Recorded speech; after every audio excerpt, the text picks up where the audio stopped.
Boa tarde. Hoje é dia 8 de outubro de 2018. É uma data triste para o Brasil. É uma data triste, sobretudo para quem fez do estudo da história, do ensino da história, da reflexão histórica, um campo de vida, um campo profissional e um campo que ajuda a dialogar com o que está acontecendo hoje. E para mim, que dedicou os 12 últimos anos da vida ao ensino de história, observar o que está acontecendo no Brasil hoje não é só decepcionante, não é só triste, é assustador. É o sentimento daqueles que têm coração, daqueles que, independente de conotações partidárias, aqueles que têm um coração, aqueles que advogam em nome da democracia, da tolerância, de uma sociedade inclusiva, uma sociedade que abrace todas as pessoas, para nós hoje é um dia triste, porque é exatamente isso que está sendo ameaçado. Nós estamos diante de uma escolha extremamente difícil. Difícil porque, no meu ponto de vista, tanto a candidatura Bolsonaro e, em menor escala, a candidatura petista, elas não dialogam com aquilo que realmente a sociedade precisa. O PT ele ficou 16 anos praticamente no poder, adotou um tipo de postura política que realmente trouxe benefícios para a população, o acesso à educação, o acesso à moradia, a questão do saneamento básico, a questão do consumo, né? Eu que vivi a década de 80 e peguei os governos petistas, eu sei o que melhorou. Entretanto, ao mesmo tempo, foi um governo que conciliou com aquilo que de mais podre existe na política brasileira. O PT é um partido político que levantou causas extremamente importantes como a reforma agrária, como o fim da corrupção no Brasil, enfim, e o PT acabou indo exatamente por um caminho contrário. Não só deixou de combater como deveria ser, na minha opinião, como também acabou se aliando, sim, se misturando ao que de mais podre existe na política brasileira. Então, quando eu tenho uma candidatura Bolsonaro e uma candidatura petista como escolha, eu estou escolhendo aqueles que já foram escolhidos, não é minha escolha. Na verdade, eu não queria esse tipo de escolha. Eu acho que o Brasil precisava de uma escolha muito mais evoluída, muito melhor, muito mais abrangente. Só que o que nós temos é isso. E por mais que eu seja uma pessoa idealista, eu não trabalho com o que eu gostaria, com o que eu acho que deveria ser. Eu trabalho com aquilo que é. Né? No próximo dia de eleição, eu vou ter 2 números para digitar, não tenho outro número, não tenho o número da minha preferência. Então, diante disso, o que eu posso dizer? Nós estamos diante de uma escolha que talvez em alguma escala, e é claro que me perdoem aí os historiadores mais sérios, mas guardando todas as devidas proporções, nós estamos diante de uma escolha que outros povos já fizeram no passado. Povos que sofreram crises econômicas por N motivos, povos desesperançados com a política partidária institucional, e esses povos, no seu momento histórico, eles fizeram uma escolha que até hoje eles se envergonham. É claro que aqui eu já falo dos regimes nazifascistas da década de 30 na Europa, né? Nós temos aí todos os pontos em comuns. O inimigo interno, judeus, petistas agora, o ódio ao PT tomou o lugar do judeu. Nós temos aí a ideia de que existe uma força política, os defensores do Bolsonaro, que são moralmente superiores e que, portanto, quem está do lado defende uma política degenerada, corrupta, que precisa ser de qualquer maneira estraçalhada, suplantada, enfim. E esses povos fizeram opção pelos regimes fascistas. Regimes esses que, historicamente, nós sabemos, suprimem totalmente as liberdades individuais, suprimem totalmente as possibilidades de uma luta em condições democráticas, suspende totalmente a ideia de que o outro pode ser diferente, a ideia de diversidade não existe dentro dessa conotação política. A própria palavra do Bolsonaro que as minorias terão que se curvar ou desaparecer, é nítido a conotação fascista. Então, que tipo de escolha nós temos agora?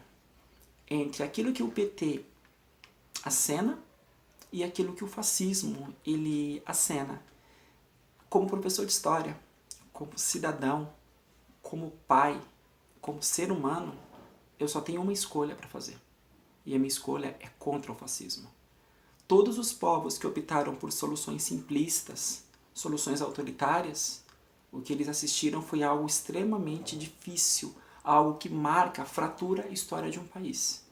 Um governo Bolsonaro é um governo em que o aparelho estatal vai estar na mão ideologicamente de pessoas intolerantes, homofóbicas, racistas, intolerantes em todos os aspectos. Então, negros como eu, nordestinos, LGBT, mulheres, trans, essas pessoas, num governo Bolsonaro, vão ver o Estado não apenas de costa, não apenas omisso, mas um Estado que tem um discurso e uma prática realmente que vai contra os interesses dessas pessoas. E não dá para aceitar isso. Basta a gente perceber o tipo, o perfil das pessoas que se alinham ao Bolsonaro, e as redes sociais dão um perfil muito claro disso. Qualquer assunto polêmico, normalmente os argumentos são de caráter racistas, homofóbicos, agressivos, adoram chamar mulheres de vagabundas, parece que é como o ar que respiram. Assim, em cada 3 palavras uma mulher é vagabunda, e isso soa como uma naturalidade muito grande. Hoje de manhã, infelizmente, eu acordei com a notícia de que um grande mestre capoeirista da Bahia, ele foi assassinado, simplesmente porque ele disse que o Bolsonaro não oferecia a solução, que ele ia votar no PT. A pessoa sacou uma faca e matou a pessoa, simplesmente matou. Então a gente vê nas redes sociais, nas atitudes, que o Bolsonaro ele aglomerou, e não é culpa dele. Na verdade, o Bolsonaro ele tem uma personalidade, ele tem um discurso que aglomera esse tipo de pessoas. Não é que o cara se torna homofóbico ou racista porque ele vai votar no Bolsonaro, mas ele vai votar no Bolsonaro exatamente porque ele é isso. Então a gente está diante disso. A barbárie. A barbárie. Eu não quero, no futuro, que um filho meu me pergunte de quem eu estava do lado nesse momento histórico tão importante, e eu tenha que passar vergonha e dizer que eu estava ao lado de um Bolsonaro. Não quero. É quase a mesma coisa de um homem hoje, com seus 70, 80 anos de idade, dizer assim, olha, eu estava do lado do Pinochet, eu estava do lado do Ustra, eu estava do lado do Hitler. Eu não quero isso. Eu não quero. A nossa passagem nesse planeta ela é muito curta. Ela é muito curta. O que nós deixamos, em grande medida, é a memória. E eu não vou deixar uma memória podre aqui. Eu sei que tem muita gente boa, trabalhadora, que vai votar no Bolsonaro. E vai votar porque está desencantado com a política atual, está desesperado.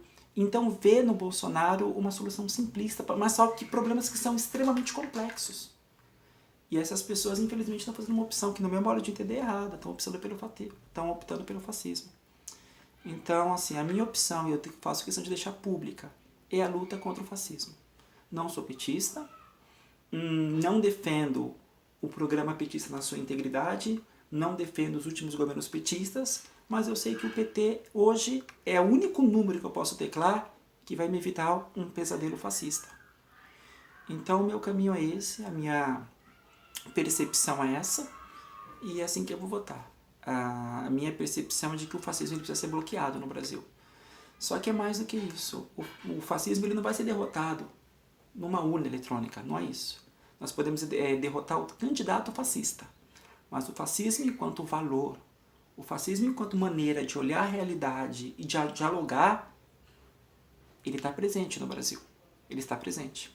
A gente está diante de um contingente imenso de pessoas que odeiam o saber, odeiam a construção do saber, odeiam professores.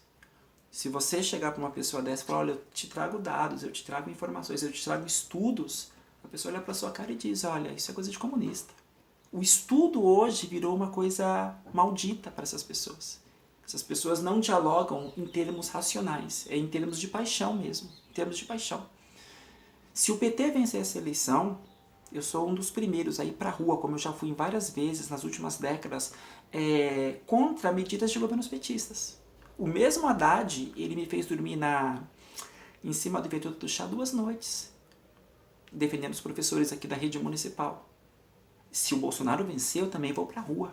O fascismo, o enfrentamento ao fascismo, ele é cotidiano. Ele não é uma eleição. Eu vejo gente dizendo assim, eu não vejo a hora que essa eleição acabe para que a gente pare de falar de política. Essas pessoas não entenderam o que está acontecendo ainda. Essas pessoas não entenderam que no Brasil emergiu uma força de extrema direita que é contra a ideia de diversidade, que é contra a ideia os próprios fundamentos da democracia. Então, para essas pessoas vai um recado. O combate ao fascismo ele é cotidiano. Ele é cotidiano. Ele não vai acabar, não vai se esgotar com essa eleição. E eu arrisco a dizer que em 2022 nós teremos um acirramento talvez até maior. Então é preciso que a gente combata o fascismo de maneira cotidiana. De que maneira que é combater o fascismo? É combater a intolerância. É combater o discurso homofóbico, o discurso racista, o discurso de xenofobia, tão presente hoje. Então, a minha vida, o meu saber, a minha inteligência, a minha disposição, a minha saúde é para combater o fascismo hoje. Hoje é para combater o fascismo. Queria eu estar lutando por uma situação em que a gente estivesse dialogando sobre avanços, sobre conquistas de direitos. A gente não está dialogando sobre isso, não. A gente está dialogando sobre perda, sobre um retrocesso, sobre um abismo. E diante do PT e diante de um abismo maior, eu prefiro o governo petista. Então, meu voto é 13, é pro Haddad, sim. É isso. Muito obrigado.